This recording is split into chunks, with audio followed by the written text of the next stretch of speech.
Uzbekistan, negeri emas di jantung Asia Tengah. Bagaimana mungkin kita tidak melihat tempat seperti ini? Tepat di jantung Asia Tengah, di antara gurun yang luas, pegunungan, kota-kota kuno, dan jejak peradaban yang telah bertahan selama berabad-abad, berdiri sebuah negara yang seolah menyimpan terlalu banyak cerita untuk satu perjalanan.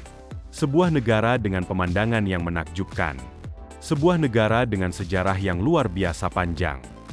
Dan, yang mungkin paling mengesankan, sebuah negara dengan masyarakat yang terkenal akan keramahan dan kehangatannya. Inilah Uzbekistan. Secara resmi dikenal sebagai Republik Uzbekistan. Negara ini merupakan salah satu negara merdeka berpenduduk mayoritas Turkik di dunia, dan menjadi salah satu permata paling menarik di Asia Tengah. Letaknya menjadikannya semacam jendela untuk memahami kawasan yang selama berabad-abad menjadi persimpangan antara timur dan barat, tempat misteri, perdagangan, peperangan, agama, ilmu pengetahuan, dan kisah-kisah tersembunyi saling bertemu. Dan kisah modern Uzbekistan dimulai pada 1991.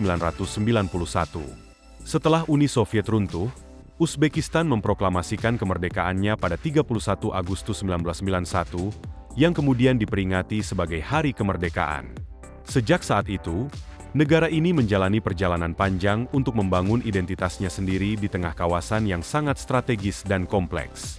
Dengan luas sekitar 447.400 km persegi, Uzbekistan adalah salah satu negara terbesar di Asia Tengah. Sebagian besar wilayahnya terdiri dari gurun, dataran kering, dan pegunungan, sehingga tidak seluruh wilayahnya cocok untuk pemukiman. Namun di tengah lanskap yang keras ini, lebih dari 38 juta orang kini tinggal di Uzbekistan, menjadikannya negara dengan jumlah penduduk terbesar di Asia Tengah. Dan pusat dari semuanya adalah Tashkent, ibu kota Uzbekistan sekaligus kota terbesar di negara ini. Bagi banyak wisatawan, Tashkent menjadi pintu gerbang pertama untuk memahami Uzbekistan. Kota ini bukan hanya pusat pemerintahan dan ekonomi, tetapi juga tempat bertemunya warisan Soviet, budaya Uzbek, arsitektur modern, pasar tradisional, dan kehidupan perkotaan yang terus berkembang. Pada masa Uni Soviet, Tashkent merupakan salah satu pusat perdagangan dan industri terpenting di kawasan. Kota ini bahkan pernah menjadi salah satu kota terbesar di Uni Soviet. Saat ini, wilayah metropolitan Tashkent dihuni oleh jutaan orang dan terus berkembang menjadi salah satu pusat ekonomi utama Asia Tengah. Namun ada satu hal yang mungkin sedikit mengecewakan bagi Anda. Uzbekistan tidak memiliki garis pantai. Sama sekali.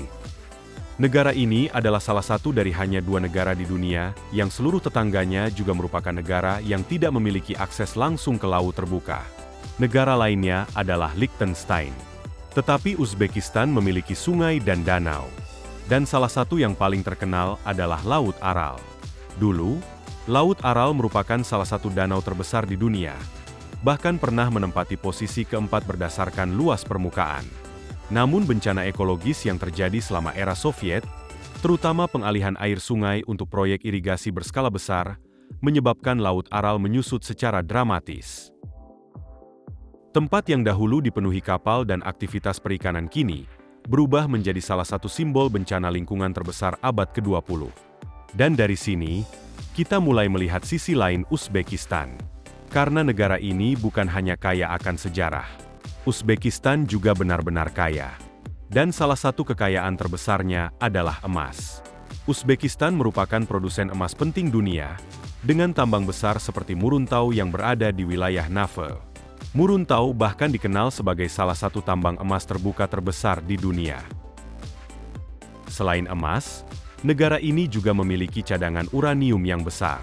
Tanahnya yang subur mendukung produksi kapas dalam skala besar, sementara gas alam, minyak, batu bara, dan berbagai sumber daya mineral lainnya turut menopang perekonomiannya. Selama bertahun-tahun, sumber daya tersebut menjadi bagian penting dari hubungan perdagangan Uzbekistan dengan negara-negara seperti Rusia, Tiongkok, Kazakhstan, dan Turki. Semua ini menjelaskan mengapa Uzbekistan memiliki posisi ekonomi yang begitu penting di Asia Tengah. Namun kekayaan Uzbekistan tidak hanya berada di bawah tanah.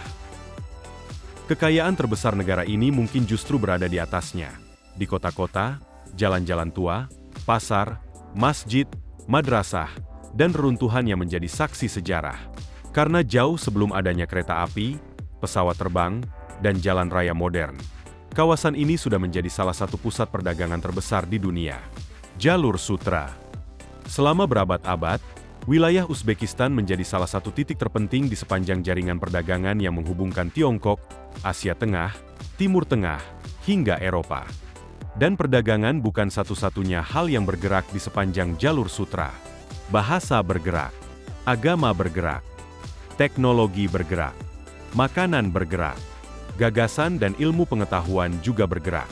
Kota-kota seperti Samarkand dan Bukhara tumbuh menjadi pusat perdagangan, budaya, pendidikan, dan keagamaan. Karena alasan inilah wilayah yang sekarang kita kenal sebagai Uzbekistan berkali-kali menjadi sasaran para penguasa besar. Alexander Agung pernah datang ke Asia Tengah. Berabad-abad kemudian, pasukan Mongol di bawah Genghis Han datang dengan kekuatan yang jauh lebih dahsyat. Penaklukan Mongol pada awal abad ke-13 membawa kehancuran besar ke sejumlah kota di kawasan tersebut.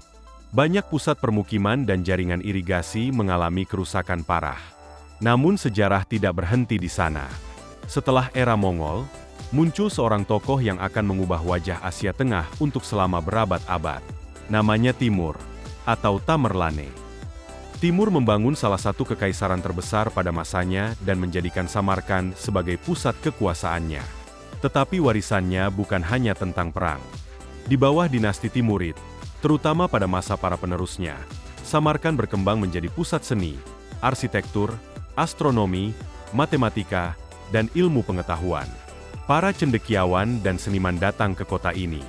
Bangunan-bangunan monumental didirikan. Dan langit Samarkand bahkan menjadi objek penelitian ilmiah.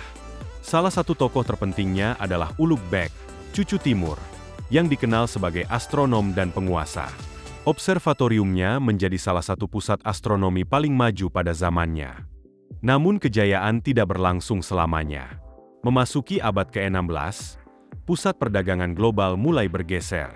Jalur laut antara Eropa dan Asia semakin penting, sementara kawasan Asia Tengah menghadapi perubahan politik dan ekonomi. Kota-kota yang dahulu menjadi pusat perdagangan dunia mulai kehilangan sebagian pengaruhnya. Pada saat yang sama, kekuatan Kekaisaran Rusia terus berkembang ke arah selatan. Selama abad ke-19, Rusia memperluas pengaruhnya di Asia Tengah. Berbagai wilayah dan kerajaan di kawasan tersebut secara bertahap jatuh di bawah kendali Rusia. Kemudian datanglah revolusi. Pada 1917, revolusi Rusia mengguncang kekaisaran. Kaum Bolshevik mengambil alih kekuasaan, dan beberapa tahun kemudian struktur pemerintahan baru mulai dibentuk di Asia Tengah. Pada 1924, Republik Sosialis Soviet Uzbekistan dibentuk sebagai bagian dari Uni Soviet. Dan Uzbekistan kemudian menjadi salah satu Republik Soviet selama hampir 7 dekade. Sampai akhirnya datang tahun 1991. Uni Soviet runtuh. Dan untuk pertama kalinya dalam beberapa generasi, Uzbekistan berdiri sebagai negara merdeka. Hari ini, jejak sejarah panjang tersebut masih terlihat jelas. Uzbekistan secara administratif terdiri dari 12 wilayah, satu kota yang berstatus khusus, Tashkent, serta Republik Otonom Karakalpakstan di bagian barat. Negara ini berbatasan dengan Afghanistan dan Turkmenistan di selatan, Tajikistan dan Kirgistan di timur, serta Kazakhstan di utara dan barat. Dan kemudian ada 3 nama yang hampir tidak mungkin dilewatkan ketika berbicara tentang Uzbekistan. Tashkent, Samarkand, dan Bukhara. 3 kota dengan karakter yang berbeda, tetapi sama-sama menyimpan lapisan sejarah yang luar biasa. Bagi wisatawan internasional, perjalanan ke Uzbekistan juga relatif mudah dibandingkan masa lalu. Penerbangan dari Istanbul menuju Tashkent biasanya memakan waktu sekitar 4 hingga 5 jam, tergantung rute dan kondisi penerbangan. Untuk masa tinggal, aturan visa bergantung pada kewarganegaraan Anda. Banyak wisatawan dari negara tertentu dapat masuk tanpa visa untuk jangka waktu hingga 30 hari, sementara warga negara lain mungkin memerlukan visa atau e-visa. Jika Anda ingin tinggal lebih lama, aturan mengenai izin tinggal, pekerjaan, dan pendaftaran harus diperiksa secara khusus karena persyaratannya berbeda sesuai status dan kewarganegaraan. Bahasa utama negara ini adalah bahasa Uzbek. Namun bahasa Rusia masih sangat banyak digunakan, khususnya di kota-kota besar, dalam bisnis, pendidikan, dan kehidupan sehari-hari. Dan jika Anda berbicara bahasa Turki, Anda mungkin akan menemukan beberapa kata dan struktur yang terasa familiar. Bahasa Uzbek dan bahasa Turki memang sama-sama termasuk rumpun bahasa Turki. Meskipun keduanya tidak identik dan tingkat kemudahannya tetap bergantung pada penutur. Mayoritas penduduk Uzbekistan beragama Islam, dengan Islam menjadi bagian penting dari sejarah dan identitas budaya negara ini. Namun jangan sampai gambaran tersebut membuat Anda membayangkan Uzbekistan sebagai sebuah negara yang sepenuhnya tradisional. Karena ketika Anda tiba di Tashkent, Anda akan segera melihat sisi yang sangat modern. Kafe modern, pusat perbelanjaan, restoran internasional, hotel-hotel baru, sistem transportasi modern, dan kehidupan kota yang bergerak cepat. Tetapi ada satu pertanyaan yang hampir selalu muncul ketika orang mendengar nama Uzbekistan. Apakah negara ini aman? Jawabannya secara umum cukup meyakinkan. Kedekatan geografis dengan Afghanistan memang sering membuat orang luar merasa khawatir. Tetapi pengalaman wisatawan di Uzbekistan secara umum menunjukkan bahwa destinasi wisata utama seperti Tashkent, Samarkand, Bukhara, dan Khiva relatif aman. Tetap saja, seperti di negara manapun, wisatawan perlu menjaga barang pribadi, menghindari situasi berisiko, dan mengikuti perkembangan aturan lokal. Dan jika Anda datang dengan mata uang seperti dolar Amerika Serikat, Uzbekistan dapat terasa sangat terjangkau dibandingkan banyak negara barat. Saat menukarkan $100, Anda akan menerima sejumlah besar som Uzbekistan. Bukan berarti Anda benar-benar menjadi miliarder dalam arti ekonomi. Tetapi angka pada lembaran uang lokal memang bisa membuat Anda merasa seperti itu. Dan ketika Anda pertama kali tiba di Uzbekistan, ada beberapa hal yang mungkin langsung menyerang indera Anda. Pasar yang ramai, bangunan-bangunan bersejarah, aroma rempah-rempah, buah-buahan segar, daging yang dipanggang, dan tentu saja, roti. Selain makanan, Uzbekistan juga terkenal dengan kerajinan tradisionalnya.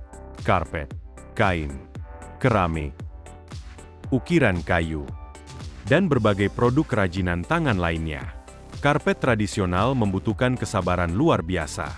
Satu karya dapat memerlukan waktu berbulan-bulan untuk diselesaikan, tergantung ukuran, teknik, bahan, dan tingkat kerumitan.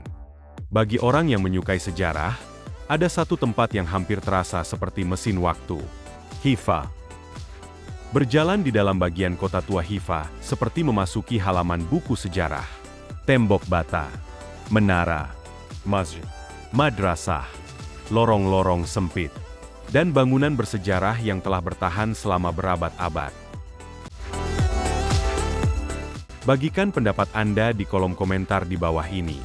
Jangan lupa untuk like, subscribe dan aktifkan notifikasi pada video ini, agar tetap mendapatkan informasi tentang perkembangan terbaru dalam perubahan tatanan dunia yang sedang berlangsung. Terima kasih telah menonton dan sampai jumpa di video berikutnya.